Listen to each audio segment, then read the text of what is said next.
Barack Obama, on the other hand, would be a great news coming in for the bond markets. Joining us now is Tirthankar Patnaik, Director Strategist of Religare Capital Markets, to talk to us about our markets. Morning, Tirthankar. Thanks a ton for joining in. Tirthankar, how are you feeling about the markets right now? Yes, we got that big bump up in the last week of September on back of those very aggressive reforms, and there was some disappointment with the RBI policy, and now back again at 5,700, pretty much scouting for cues, if I could call it that.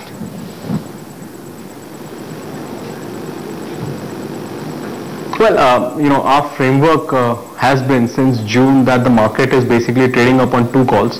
One part being that there is a hope trade on what was perceived in terms of reforms happening for India after such a long while, after a long delay. So that started with market expectations of Pranab Mukherjee leaving to become president, and then expectations rising with P. Chidambaram coming in and putting in his 8 team. So reforms actually panned out, and that's one leg of the story for the markets. And the second leg has been a positive global backdrop, where the thought has been that global growth has been progressively slowing down. Most analysts have been reducing growth estimates across the street, and along with that, we've also seen liquidity infusions coming in from all sides in the global markets. So you've had the Bank of Japan, you had QE3 from the US, and then you had the OMT from the from the ECB as well.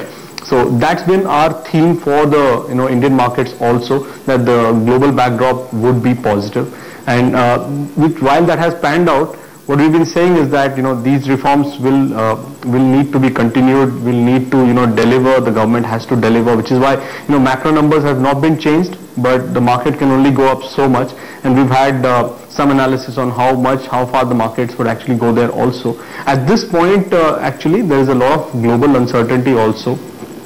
Starting with the US, presidential elections, where it's, tooth and nail right now between Romney and Obama. And the second part is, more clearly, we are very worried about the currency. What we had not seen, what we had not anticipated, even, 15-20 days back, is to how bad potentially the current account could look for India in the second quarter, where we would be going from 3.9% of GDP in the first quarter to potentially a 5% plus number. And in our opinion, along with the global uncertainty, this is one major overhang that's hurting the currency.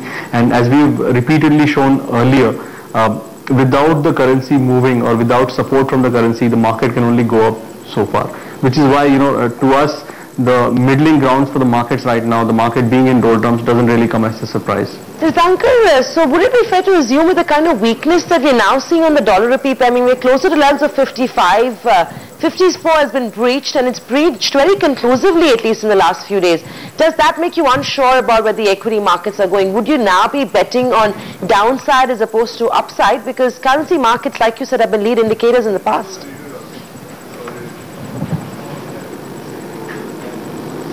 Currency markets have been lead, but I would say largely also coincident indicators. You don't get that indication, the feel on a day-to-day basis, but if you look at it over a period, absolutely you're right. I mean, currency markets have been coincident with the equity markets.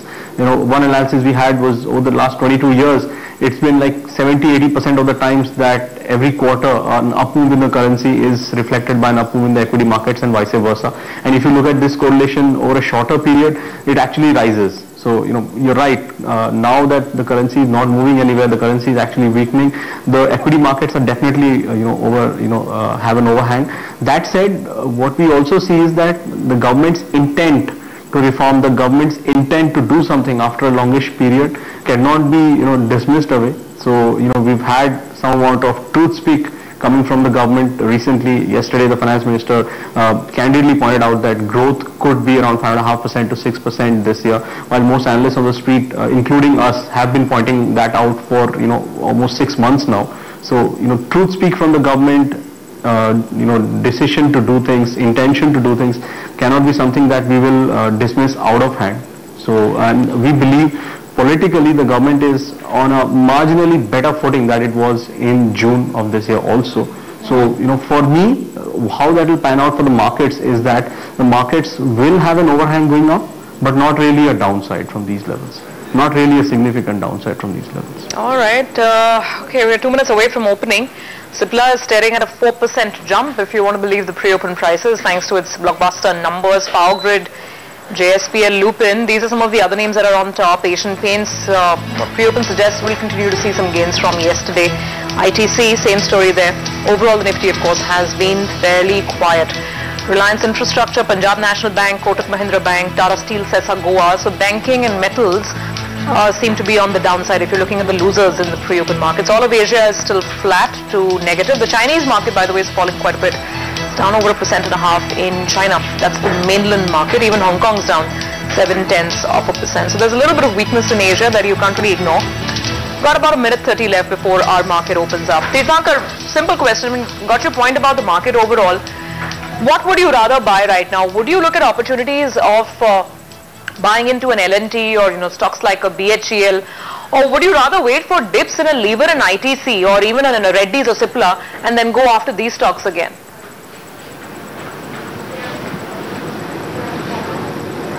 No, so from a portfolio positioning perspective, we've been fairly clear that for FMCGs, staples have sort of outperformed meaningfully over the last 12 months. It's time to shift into discretionaries, which is why we've downgraded both Hindustan Lever and ITC, the two large cap stocks in the sector. We are partial towards some mid cap stocks. We like Marico at this point also. We like Imami, but most of the others valuation really do not provide us that kind of comfort. And as regards L&T, BHEL is a short for us overall. We have been fundamentally short on the entire on the company for a while now. We believe that that position is unlikely to change going forward, given what has happened with order inflow trajectory. Right back to you. We're just going to quickly track market opening. It's going to be a quiet start of the Nifty. Remember, global cues are not looking very supportive. It's all, and that's how it's been over the last couple of weeks, of course, except for last week when you saw a big fall coming in the Nifty on back of disappointment. But it's all about stocks back at 5,700. Very flat is what the Nifty is looking like this morning. Global cues as well, remember, are very cautiously awaiting the outcome of those presidential elections. Tirthankar, what have you made of the earnings season? We're almost at the end of the earnings season. Are there more upgrades or are there more downgrades in terms of a review? Have you been impressed with what you've seen?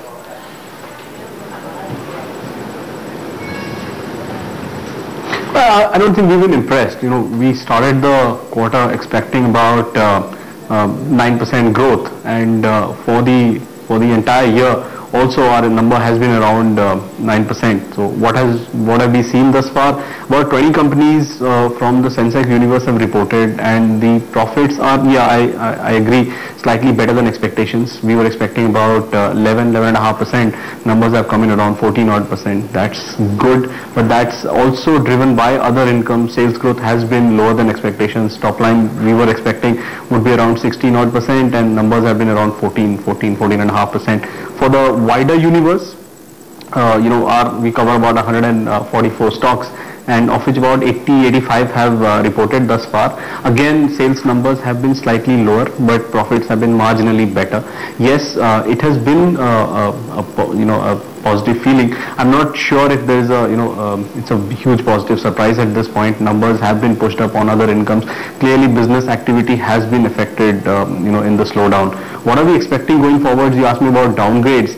The earnings revision indicator is something that we keenly track. Now, what has happened is this earnings revision indicator has been below zero. In other words, there have been more downgrades than upgrades over the last many quarters. What has been seen now is that this number, this index is turning upwards. It is still lower than zero. It is in the negative territory, which does mean that downgrades are outnumbering upgrades, but fewer than earlier. So our understanding is that probably this quarter or the next quarter should see a bottom in terms of earnings growth for the corporate universe, and from the fourth quarter we would see numbers doing marginally better.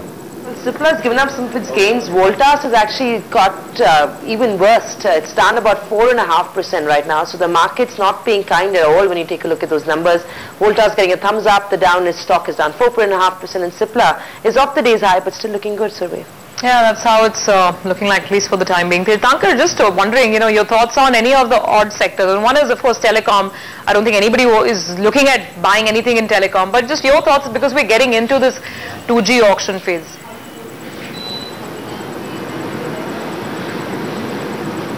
See, we've been negative on the telecom sector for quite a while now, and we'll maintain that stance. We don't believe the regulatory overhang on the sector and the kind of action that's likely to happen on the sector in the near term, starting with the 2G auctions, the action that has happened in terms of companies pulling out from the CDMA auction, is anything that will attract us to the sector. So we've had a negative stance, and we'll maintain that. Amongst them, Idea has been one stock that we've been actively recommending that clients should get out of. Because the company's financials are relatively in a worse shape than the other player, Bharti, that we essentially look at in this sector. So for me, continue to be negative on the sector actually. And the second sector that people are really talking about, real estate, Tirthankar, have you started advising clients to buy anything here?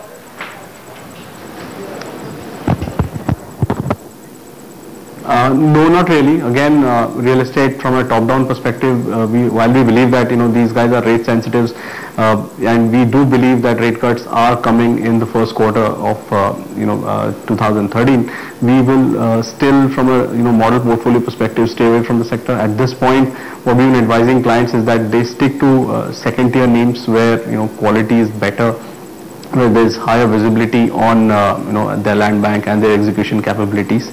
So prefer mid-cap names there at this point as against the bigger ones like DLF and all.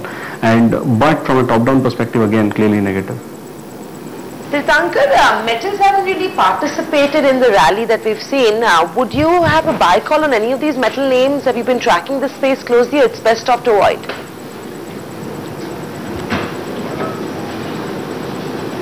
Well, on the metal sector, the top-down view is that the biggest consumer is slightly, is seeing a significant drop in growth. Growth in China has come down from 10% odd levels to about 7.4. That's our number for 2012. We believe that the super cycle in commodities is over for now. It's unlikely to come back in the near term anyway. So our view is bearish on metals. Having said that, we do believe that liquidity infusions, positive news will allow us short cycles where money can be made in the metal sector. So 3 months again, dip again. So that sort of view can be there on metals right now. But the overall call remains quite negative. Right, thanks a ton, Tirthankar, for joining in this morning, and good to get some perspective from you in the markets as well. It's a flat start for the Nifty, very, very quiet. You've got a couple of movers, Cipla being one of them. The stock is up 3%. The rupee is also looking okay now, 54.65, so finding its feet after that big fall yesterday. 57.04 on the Nifty is what we're getting in this morning. With that, it's a wrap on First Trades. Thanks for watching. Thank you.